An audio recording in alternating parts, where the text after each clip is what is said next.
Hello student, आज हम इस वीडियो में शेयर और शेयर कैपिटल की मीनिंग को डिस्कस करेंगे और इसके साथ ही शेयर्स के क्या फीचर्स होते हैं उन्हें भी डिस्कस करेंगे। तो चलिए स्टार्ट करते हैं। सबसे पहले हम बात करेंगे शेयर्स की कि शेयर्स क्या होता है। तो देखिए, जब भी हम बिजनेस को रन करते हैं या कंपनी स्टार्ट होती है तो कंपनी को रन कराना होता है, तो आपको एक हैवी अमाउंट चाहिए होता है बिजनेस को रन कराने के लिए। ठीक, ये जो हैवी अमाउंट, ये ह्यूज अमाउंट जो आपको चाहिए होता है, उसको हम एक टर्म में बोलते हैं कैपिटल चाहिए होती है। एक ज़्यादा पैसा, जिस पैसे से हम आप अपना सारा वर्क कर सके, अपने बिजनेस को शुरू कर सके, अपना काम कर सके, उस पैसे को ही हम क्या कहते हैं, कैपिटल कहते हैं, ह्यूज अमाउंट जो होता है। ठीक है, अब ये कैपिटल आता कैसे है? जो इकट्ठा पैसा है वो किसी के पास अपने आप तो होता नहीं है कि हमारे पास बहुत सारा पैसा है और हमने शुरू कर दिया। तो क्या होता है कि वो जितना हैवी अमाउंट चाहिए होता है ना, वो हैवी अमाउंट को हमें कहीं ना कहीं से लेना पड़ता है, सिर्फ अकेले से नहीं हो पाता है। ठीक, ये जो हैवी अमाउंट हम जब इकट्ठा करते हैं ना, तो किसने कितना दिया है या किसका कितना प्रोपोर्शन है, वही हमको पता चलता है। किससे? शेयर से। तो शेयर्स का हिंदी मीनिंग अगर देखिए तो क्या है? शेयर्स मतलब हिस्सा। मेरा शेयर कितना है, मेरा हिस्सा कितना है। तो जो कैपिटल इकट्ठा हुई है ना, इस जो अमाउंट इकट्ठा हुआ है, इसमें किसने कितना दिया है, वो जिस चीज़ से पता चलता है वो कहलाता है शेयर। मतलब शेयर्स आपको बताता है कि किसने कितना प्रोपोर्शन दिया है। तो एक तरीके से हम ये कह सकते हैं कि किसी भी कंपनी की जो टोटल कैपिटल होती है, अगर उसको स्मॉल पार्ट्स में डिवाइड कर दीजिए, तो जो ये स्मॉल पार्ट्स होता है ना, उसी को हम क्या कहते हैं? शेयर कहते हैं। मतलब कि एक कंपनी को अगर मान लीजिए कि 1 करोड़ रुपए चाहिए है या 200 करोड़ चाहिए, मान लीजिए 200 करोड़ कैपिटल चाहिए है, तो अब 200 करोड़ कैपिटल को उसे इकट्ठा करना है। वो इकट्ठा कहाँ से करे ये पैसा? तो वो क्या करते हैं, एक साथ किसी से माँगेंगे कि 200 करोड़ दे दीजिए, तो पॉसिबल नहीं होगा। तो वो उन्हें क्या करना है कि वो थोड़ा-थोड़ा सबसे माँगेंगे। मतलब पब्लिक कंपनी के केस में अगर बात करें, तो वो क्या करती है, पब्लिक से पैसा माँगती है। तो वो क्या करेगी, छोटा-छोटा अमाउंट सबको अलॉट करती है कि भई आप दे दो, इतना दे दो, आप इतना दे दो, आप इतना दे दो, आप इतना दे दो। तो कैसे उसको करने के लिए क्या करती है, एक शेयर इश्यू करती है, स्मॉल पार्ट्स कैपिटल का करती है। मतलब अगर हमको चाहिए, तो हमने मान लीजिए कह दिया कि 1 शेयर अगर आप खरीदते हैं तो हमें ₹1000 देना पड़ेगा, है ना? मतलब 1 शेयर जिसके पास भी है उसने कितना रुपया दिया है? ₹1000 दी है। इसी तरह अगर 2 शेयर आपने खरीद लिए तो 2000 आपने दिए। तो आप मेरी कंपनी के 10 शेयर खरीदिए, 50 शेयर खरीदिए, जितने भी शेयर खरीदिए उतने नंबर ऑफ अमाउंट्स हमें मिल जाएगा। तो इस तरह से हिस्से पता चल जाते हैं कि किसने कितना खरीदा है। तो शेयर हुआ क्या? शेयर बेसिकली पूरे कैपिटल का जो पूरा अमाउंट है, जो ज़्यादा ह्यूज के अमाउंट है जो आपकी कंपनी में चाहिए है, उसको अगर स्मॉल पार्ट्स में डिवाइड कर दीजिए, तो हर एक पार्ट को ही हम क्या कहते हैं? शेयर। वो सबसे क्या होती है? शेयर क्या हो गया? सबसे स्मॉल यूनिट हो गई आपकी कैपिटल की, है ना? तो किसी भी कंपनी की कैपिटल की जो सबसे स्मॉल यूनिट है, सबसे छोटी वैल्यू, मतलब कहते हैं ना, जिससे आपको एक का पता चल जाए, वो हमारी क्या होती है? शेयर। तो कई शेयर्स की वजह से ही आपकी कैपिटल इकट्ठा होती है। जब शेयर से पैसे आते हैं तो आपकी कैपिटल इकट्ठा होती है। तो institute of chartered accountancy of India, मतलब आईसीआई ने क्या कहा कि शेयर क्या होता है? तो उन्होंने कहा कि कंपनी की कैपिटल को अगर हम कुछ छोटे-छोटे इंडिविजिबल यूनिट्स में, मतलब इंडिविजिबल यूनिट्स मतलब अब जिस यूनिट्स को हम दोबारा डिवाइड नहीं कर सकते, उसको अनब्रेकेबल है। तो अगर छोटे-छोटे इंडिविजिबल यूनिट्स में उसको हम डिवाइड कर देते हैं, बाँट देते हैं, मतलब 5-6 ऐसे करके अलग-अलग यूनिट्स में उसको डिवाइड कर देते हैं और हर एक यूनिट की एक फिक्स्ड अमाउंट रख देते हैं कि ये यूनिट इतने अमाउंट का है। तो वो जो यूनिट है ना, वही क्या कहलाती है? शेयर कहलाती है। क्लियर है? तो आईसीआई कहती है कि किसी भी कंपनी की कैपिटल को आप छोटे-छोटे यूनिट्स में डिवाइड कर दीजिए और जो यूनिट की वैल्यू आप फिक्स करते हैं ना, उस यूनिट को ही हम क्या कहते हैं? शेयर कहते हैं। ठीक है? अब शेयर क्या होता है ये तो क्लियर हो गया। मतलब सबसे स्मॉलेस्ट पार्ट पूरी कैपिटल जिससे इकट्ठा होती है। 10 शेयर है, 10 शेयर से मिला के अगर 1000 आया, तो वो हमारा क्या हो गया? 1000 की कैपिटल हो गई और कितनी यूनिट से आई? 10 यूनिट से आई। तो ये जो यूनिट हुई हमारी शेयर हुई। किसी को कितना पैसा मिलेगा वो ये डिपेंड करेगा कि आपने कितने शेयर्स ले रखे हैं, कितनी यूनिट आपके पास है। ठीक है? तो शेयर्स बेसिकली हिस्से, ओनरशिप को बताता है कि आप कितने के ओनर हैं, आपके पास कितने की हिस्सेदारी है। क्लियर है? तो अब एक चीज़ और बताते हैं कि वैल्यू की बात की गई कि हर एक यूनिट की अपनी वैल्यू होती है, मतलब हर एक शेयर्स की वैल्यू होती है। ये वैल्यू कहाँ लिखी रहती है? ये शेयर सर्टिफिकेट में लिखी रहती है। तो शेयर सर्टिफिकेट में क्या होता है? हर शेयर्स की एक फिक्स्ड वैल्यू होती है जो कि प्रिंट होती है। ठीक? ये जो प्रिंटेड वैल्यू है, जो शेयर सर्टिफिकेट में जो शेयर्स की वैल्यू दिख रही है ना, that is called the face value of share या नॉमिनल वैल्यू ऑफ शेयर या par value of share. Nominal, par, face value same है। मतलब अगर बोला गया कि एक शेयर 10 रुपए के हैं, शेयर सर्टिफिकेट में लिखा है कि भाई एक शेयर की प्राइस 10 रुपीज़ है, तो ये जो 10 रुपीज़ है ना, ये इसकी पार वैल्यू हो गई, ये इसकी फेस वैल्यू जो दिख रही है, सामने दिख रही है ना, नॉमिनल वैल्यू हो गई शेयर की। क्या हो गई आपकी जो सामने दिख रही वैल्यू। एक शेयर 100 रुपए के हैं तो 100 रुपए क्या है, ये इसकी पार वैल्यू है, फेस वैल्यू है। शेयर सर्टिफिकेट पे शेयर्स की जो वैल्यू प्रिंट होती है that is your face value, nominal value या पार वैल्यू, ठीक है। लेकिन अब यहाँ पे ये समझिएगा कि क्या शेयर्स जो इशू होते हैं, मतलब जब हम, अब कंपनी को पैसे इकट्ठा करना है तो कंपनी को पैसे इकट्ठा करने के लिए शेयर पब्लिक के पास लॉन्च करना होगा, इशू करना पड़ेगा कि भाई आप मेरे ये शेयर खरीद लो, ठीक है। अब एक शेयर की प्राइस मान लीजिए 100 रुपया लिखी गई है, जिसको हम कह रहे हैं फेस वैल्यू 100 रुपया लिखी गई है, तो क्या पब्लिक से ही हम 100 रुपये ही मांग सकते हैं? तो अब वहाँ पे कंडीशन क्या कहा है कि 100 से कम मांग सकते हैं, 100 से ज़्यादा मांग सकते हैं। तो वहाँ पे समझिएगा कि कंपनीज एक्ट क्या कहता है कि भाई शेयर्स को कभी भी कम पे नहीं, 100 रुपये अगर है तो 100 रुपये से आप 90 रुपये में इशू नहीं कर सकते, 100 रुपये से ज़्यादा में कर सकते हैं, या 100 में करिए या 100 से ज़्यादा करिए, पार पे करिए या पार से ज़्यादा करिए, मतलब प्रीमियम पे करिए। लेकिन कभी भी डिस्काउंट, मतलब 100 रुपये से कम 90 रुपये में कहिए कि मेरा ये शेयर 90 रुपये में खरीद लीजिए, पब्लिक से कहिए, तो ऐसा नहीं हो सकता है। कंपनी के शेयर कभी भी डिस्काउंट पे इशू नहीं होते एक्सेप्ट स्वेट इक्विटी शेयर। अब वो क्या होता है वो एक अलग बात है, उसको बाद में कभी डिस्कस करेंगे।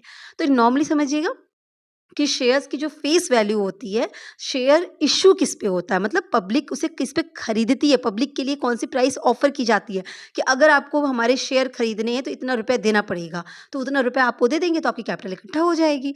तो वो जो रुपया है कितने पे वो ऑफर करती है पब्लिक को, that is called issue price, है ना। तो अब ये जो इश्यू प्राइस होता है वो डिफरेंट होता है, फेस वैल्यू से अलग भी हो सकता है ना।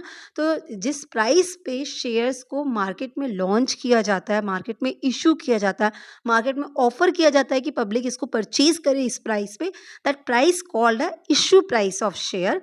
और ये इशू प्राइस कैसी हो सकती है, जो फेस वैल्यू है या तो उतनी रहेगी या उससे ज़्यादा रहेगी, उससे कम कभी भी नहीं रहेगी, ऐसा हमारा कंपनीज एक्ट 2013 कहता है। Is it clear? तो अब हम बात करेंगे किसकी, शेयर कैपिटल की। तो शेयर क्या होता है ये तो क्लियर हो गया कि शेयर क्या हो गया, स्मॉलेस्ट यूनिट, हिस्सेदारी, जिसको हम इशू करके पैसा इकट्ठा करते हैं, ठीक है। अब शेयर कैपिटल क्या हो गया, तो शेयर कैपिटल मतलब शेयर से आया हुआ कैपिटल, अलग अलग हिस्सेदारी से आया हुआ पैसा जो एक ह्यूज अमाउंट को फ्रेम कर रहा है। तो share capital is the sum of money that a company acquires by issuing shares to share holder exchange for capital. मतलब अब देखिए एकदम सिंपल लैंग्वेज समझ में कि आपको पैसा चाहिए, आप पब्लिक से बोलते क्या है कि आप हमें पैसे दीजिए। तो अगर आप उनसे पैसे मांग रहे हो, वो मान लीजिए देने को रेडी भी हो गए कि हम आपको दे रहे हैं, तो उनको प्रूफ के लिए कुछ देना पड़ेगा ना। वो कहेंगे कि हम आपको 1000 रुपया दे रहे हैं, हमें कैसे पता चलेगा कि हमने 1000 रुपया दिया, कल को आप कहिए आपने दिया ही नहीं है तो हम क्या करते, कहते भैया ठीक है आप हमें 1000 रुपया दीजिए और ये जो है मैं आपको एक पेपर इशू कर दे रहा हूँ कि आपने मुझे 1000 रुपये दिए हैं, मतलब इस कंपनी को आपने 1000 रुपीज़ दिया है, ये नंबर ऑफ शेयर आपने खरीदे हैं। Is it clear? तो दैट इज अ शेयर, वो जो पेपर है ना वो पेपर ही शेयर है बेसिकली। क्लियर है? एक्चुअली कोई विजिबल फॉर्म शेयर का नहीं होता है, वो एक सर्टिफिकेट होता है ना, शेयर सर्टिफिकेट जिसे कहते हो। सर्टिफिकेट में मेंशन है कि आपने ये खरीदा है, तो आप पैसा दे रहे हैं तो उसके इन रिस्पॉन्स आपको कुछ चाहिए, प्रूफ के लिए चाहिए, दैट इज योर शेयर। तो अब क्या कह रहा है कि शेयर कैपिटल क्या है, सम ऑफ मनी, एक मतलब कुछ पैसे हैं जो इकट्ठा हुए हैं। कैसे, जो कंपनी ने कहाँ से एक्वायर किया, इशूइंग अ शेयर्स, यही जो मैंने बताया ना पेपर, पेपर इशू करके कि भाई ये लीजिए ये पेपर है और मुझे इतना पैसा दे दीजिए, ये पेपर है ये इतना पैसा दे दीजिए। तो वो ही क्या कहलाता है, आपका शेयर कैपिटल कहलाता है, ठीक है। अब जो लोग वही परचेज कर लेते हैं वही शेयर होल्डर बन जाते हैं। क्लियर है? मतलब कोई भी पब्लिक जो इस शेयर्स को परचेज करेगी that will be a share holder of a company, member of a company. Clear है? तो शेयर कैपिटल क्या है, सम ऑफ मनी है जो कंपनी एक्वायर करती है by issuing a shares to a share holder in exchange for a capital, ठीक है। तो अब जो पर्सन शेयर्स को परचेज करते हैं, कंपनी के शेयर्स को परचेज करते हैं ना, वही क्या कहलाते हैं, कंपनी के शेयर होल्डर कहलाते हैं। तो जो भी अमाउंट शेयर होल्डर के थ्रू कंट्रीब्यूट किया गया that is a share capital.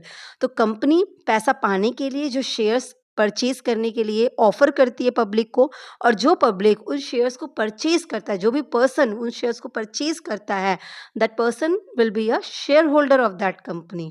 अब शेयर होल्डर्स ने जितना अमाउंट कंट्रीब्यूट किया, दैट सम ऑफ मनी, जो भी अमाउंट कंट्रीब्यूटेड है उनके थ्रू, उसका total, that is a share capital. So share capital क्या है, total capital of the company is divided into share. Total पैसा जो इकट्ठा हुआ वो छोटे छोटे शेयर से मिलकर इकट्ठा हुआ है, और ये जो पूरा कैपिटल है, ये जो शेयर से पूरा पैसा इकट्ठा हुआ, that is called a share capital. तो क्लियर है, शेयर्स क्या हो गया, शेयर कैपिटल क्या हो गया। तो एकदम सिंपल सा है, पब्लिक को ऑफर करना। अब पब्लिक को ऑफर करेंगे तो थोड़ा-थोड़ा ही ऑफर करेंगे, तो ये थोड़ा-थोड़ा यूनिट ऑफर कर रहे हैं, दैट इज़ अ शेयर। और उनसे जब वो पूरी यूनिट इकट्ठा कर लेते हैं, कंपनी के पास सबसे आ जाता है पैसा, तो जो सम ऑफ मनी इकट्ठा हुई है ना, जो कंट्रीब्यूटेड अमाउंट इकट्ठा हुआ, that is your share capital. Share से आया शेयर कैपिटल, क्लियर है? अब हम बात करेंगे किसकी, फीचर्स ऑफ शेयर्स की, कि शेयर्स के फीचर्स क्या होते हैं, ठीक है? शेयर्स क्या होते हैं तो समझ में आ गया, पर शेयर को आइडेंटिफाई कैसे करेंगे, फीचर्स क्या होते हैं उसके, कैरेक्टरिस्टिक्स क्या होती है शेयर्स की। तो सबसे पहली बात, शेयर क्या होता है कि स्मॉलेस्ट यूनिट है, टोटल शेयर कैपिटल जो कंपनी की होगी उसकी सबसे छोटी यूनिट को हम कहते हैं शेयर। मतलब एक शेयर, अब एक शेयर 100 का हो, 1000 का हो, जितने का भी हो, एक शेयर, अगर एक शेयर आप परचेज करेंगे तो आप मान लीजिए 1000 रुपये का एक शेयर है, तो अगर एक कम पर्सन एक शेयर परचेज करता है तो उसे 1000 देना, अगर वो 2 करेगा तो 2000 देना, 3 करेगा तो 3000 देना, 10 करेगा तो 10 के हिसाब से आपको 1000 10,000 देना पड़ेगा। Is it clear? तो ये क्या हो गया, शेयर एक सबसे छोटी यूनिट हो गई आपकी कंपनी की, उसकी प्राइस क्या फिक्स है, that is your face value, पर एक स्मॉलेस्ट यूनिट हो गया। आपने 100 शेयर खरीदे, आपने 50 शेयर खरीदे, आपने 10 शेयर खरीदे, जितने भी नंबर ऑफ शेयर आपने परचेज किए मल्टीप्लाई बाय उसकी वैल्यू, इश्यू प्राइस। तो आपको पता है कि इतना पैसा आपने कंट्रीब्यूट किया, इतना पैसा आपने कैपिटल के फॉर्म में कंट्रीब्यूट किया इस कंपनी को। तो द शेयर क्या हो गया, स्मॉलेस्ट यूनिट हो गई किसी भी कंपनी की, ठीक है?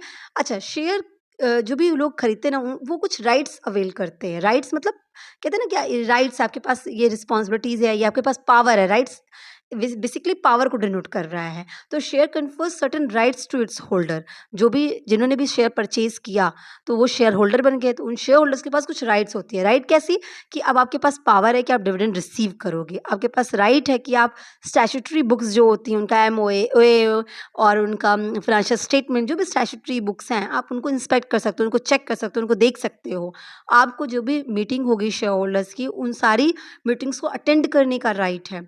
आपको वोट करने का राइट है कि ये फैसला लेना है, ये फैसला नहीं लेना है, ये चीज़ सही है, ये सही नहीं है, तो वोट करने का राइट। ऐसे बहुत सारे राइट्स आ जाते हैं। तो शेयर अगर है तो शेयर के पास कुछ राइट्स हैं, तो जो भी उस शेयर को होल्ड करेगा वो शेयर होल्डर बन जाएगा, तो वो राइट किसको मिल जाएंगे, शेयर होल्डर को मिल जाएंगे। तो हर शेयर के पास कुछ राइट्स होता है, ठीक है? तो शेयर कन्फर्स अ राइट, ये एक इसका फीचर हो गया। इसके अलावा शेयर एक मूवेबल प्रॉपर्टी है। मूवेबल प्रॉपर्टी मतलब शेयर होल्डर्स की मूव करती है। जैसे होता है ना कि कार हो गया, है ना? तो कार क्या हो गया, फर्नीचर्स हो गए हैं, ये सब क्या होता है, मूवेबल प्रॉपर्टी, एक जगह से दूसरी जगह जा सकते हैं, एक के पास से दूसरे के पास जा सकते हैं। तो इसी तरह शेयर्स भी क्या होते हैं, शेयर होल्डर्स के लिए एक प्रॉपर्टी है। भाई मैंने शेयर परचेज किया तो ये मेरी प्रॉपर्टी हो गई। अब ये शेयर मेरी प्रॉपर्टी है, मैंने इस कंपनी को इतने पैसे दिए हैं और ये मुझे मिला है, ये मेरी प्रॉपर्टी है। पर ये प्रॉपर्टी कैसी है, मूवेबल है। ये प्रॉपर्टी अगर हम चाहें तो किसी को, ये यहाँ मेरे पास से किसी और के पास भी जा सकती है, मूव कर सकती है। तो एक मूवेबल प्रॉपर्टी है, इमूवेबल प्रॉपर्टी नहीं है। अच्छा, हर शेयर के पास अपना एक आइडेंटिफाइड नंबर होता है, डिस्टिंक्ट नंबर होता है, जिससे हम उसको पहचान सकते हैं। हर शेयर के पास उनका अपना आइडेंटिफिकेशन नंबर होता है, जिससे वो आइडेंटिफाई होता है। वो नंबर अलग-अलग होता है, हर शेयर के लिए अलग होता है। एक्सेप्ट दो शेयर जो कि बेनिफिशियरी होल्डर के नाम पे बुक्स में रिकॉर्डेड है, मतलब डिपॉजिटरीज जो बुक्स हैं, उनमें जो है वो अलग बेनिफिशियल होल्डर के नाम से रिकॉर्डेड है, मतलब as a share holder, as a member नहीं है वो। तो उनको डिस्टिंक्ट नंबर अलॉटेड नहीं होता, अदरवाइज सबको डिस्टिंक्ट नंबर अलॉटेड होता है। हर शेयर को एक स्पेसिफिक नंबर अलॉट है, जिससे उनको पहचाना जा सकता है, ठीक है? अब ये नंबर मेंशन कहाँ होते हैं, शेयर सर्टिफिकेट में मेंशन होते हैं। जैसे मैंने बोला ना कि शेयर्स के लिए हम शेयर सर्टिफिकेट इश्यू करते हैं, तो शेयर सर्टिफिकेट में ही उन शेयर्स के नंबर मेंशन होते हैं। तो चूंकि एक मूवेबल प्रॉपर्टी है, इसका मतलब क्या हो गया, ये ट्रांसफरेबल है। मूवेबल चीज़ को हम ट्रांसफर कर सकते हैं ना, आज मेरे पास है कल किसी और के पास जा सकती है। तो शेयर्स कैसे हैं, ट्रांसफरेबल है। मतलब अगर आपने शेयर खरीद लिया कंपनी के, और अब आपको लगता है कि नहीं, मुझे पैसा चाहिए है, मेरा पैसा तो इस कंपनी में लग गया, अब मुझे, मेरे पास तो शेयर है, मैं कैसे खरीदूँ? अब जैसे अगर मेरे पास कार है या कोई भी ऐसा चीज़ है, मूवेबल प्रॉपर्टी है, जिसको आपको लगता है कि मुझे सेल करके पैसे कमाने हैं, तो येस, आप शेयर्स को भी सेल कर सकते हैं, क्योंकि ये कैसा है, ट्रांसफरेबल है, ये मूवेबल है। आपके पास से किसी और के पास जा सकता है, आपको पैसे की रिक्वायरमेंट है, आपके पास शेयर है, आप वो शेयर किसी और को बेच दो। तो ये ट्रांसफरेबल है, इसको ट्रांसफ़र किया जा सकता है। पर याद रखिएगा, it can not be transferred in fraction, fraction में नहीं। जैसे कहते हैं हम 3.5 शेयर सेल कर रहे हैं, हम 4.5 शेयर सेल कर रहे हैं, नहीं, ऐसा नहीं हो सकता है ना? फ्रैक्शन में सेल नहीं होगा, 10 करिए, 5 करिए, 6 करिए, जो भी है। तो वो जो भी लॉट अगर है तो लॉट में शेयर सेल करिए, लेकिन मतलब आप फ्रैक्शन में सेल नहीं कर सकते, इसको पॉइंट्स में सेल नहीं होता शेयर, ठीक है? वो एक मतलब होल यूनिट होती है शेयर्स की। दूसरा, इसका नेक्स्ट फीचर क्या है, शेयर्स को सेल ऑफ गुड एक्ट के अंदर गुड्स की तरह ट्रीट किया गया। मतलब जैसे कहते हैं ना शेयर क्या है? शेयर एक पेपर है नहीं, शेयर एक गुड की तरह ट्रीट किया गया। तो सेल ऑफ गुड्स एक्ट में गुड को सोल्ड करने के लिए जो भी रूल्स एंड रेगुलेशन बताए गए, किसी गुड्स को सेल करना चाहते हैं तो आप कैसे करेंगे, क्या रूल्स एंड रेगुलेशन है, सेम शेयर्स के लिए भी एप्लीकेबल होगा क्योंकि शेयर को goods sale of goods act कहता है कि वो क्या है, वो गुड्स है। तो जो गुड्स को सेल करने के रूल्स एंड रेगुलेशन है सेल ऑफ गुड्स एक्ट के अंदर, वही रूल एंड रेगुलेशन शेयर्स को भी सेल करने के लिए एप्लीकेबल हो जाते हैं। ठीक है। अच्छा, शेयर्स क्या है? एक यूनिट ऑफ ओनरशिप है, क्योंकि शेयर्स क्या बताता है, अगर आपके पास है तो आप ये टाइटल है, मतलब कि हाँ आप ये इतना ओन्ड करके बैठो, आपकी इतनी हिस्सेदारी है, आप इतने के हिस्से के मालिक हो, है ना? तो शेयर्स क्या है? टाइटल ऑफ ओनरशिप को डिनोट करता है। शेयर सर्टिफिकेट अगर आपके पास है तो टाइटल ऑफ ओनरशिप को डिनोट कर रही है कि ये आप इसके इतने के मालिक हो। ठीक है। अच्छा, ये जो होता है बेसिकली क्या है, कंपनीज की पूरी कैपिटल का एक इक्वल प्रोपोर्शन होता है। अब जैसे कंपनी को जितने भी पैसे चाहिए, मान लीजिए 1,00,000 शेयर चाहिए, तो कंपनी 1,00,000 शेयर के लिए 1,00,000 कैपिटल के लिए कितने शेयर इश्यू करना चाहिए? 10,000।